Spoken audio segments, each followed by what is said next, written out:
Now in verse 10, he says, therefore, as we have the opportunity, let us do good to all, especially to those who are of the household of faith. So as we're looking at this, I want to show you just a couple of things. We're going to look at the precept initially, the precept of doing good. What is good? I think that's an important thing, because when he says do not lose heart in doing good, it's a good idea to know what this good that we're not to lose heart in. And so you can't just simply use your own idea. I think this is good or that's good, because keep in mind, it's better to use the biblical definition of what God says is good than what we think is good. Our heart is deceitful and wicked above all things. Who can know it? So when we try to say, I want to define what good is, keep in mind it's skeptic. You know, you need to really look at it and say, am I right? Am I wrong? But if the scriptures define what good is, then you can say, yep, I got that.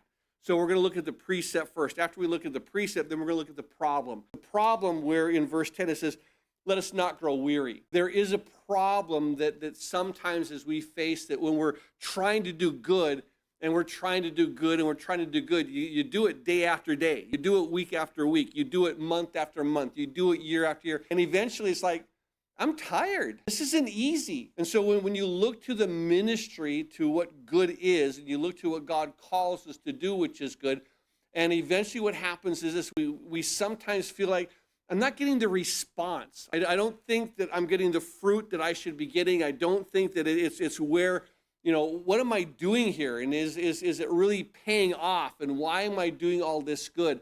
And so sometimes what happens is this, that we grow weary. We grow weary. We're like, you know what? I think I'm done now. You know, because I don't see the fruit that I expected to see. And so there's a problem with doing good. And the problem of doing good is this. Eventually, I want to see more reward. If I'm working hard, where's my reward? And if it's not now, is it going to be in heaven? And so we grow weary in it. And so it's like everything that I'm trying to do that's good, I got the enemy attacking, I got my flesh attacking. It's not, people aren't responding to the way that I think they should respond, because I'm giving forth God's word. I know I'm doing it in the Spirit. Why is not it growing? Why is it flourishing? Why isn't there the fruit? And so there's disappointments that are there. And so keep in mind that we're going to be looking at that problem. Then comes the promise.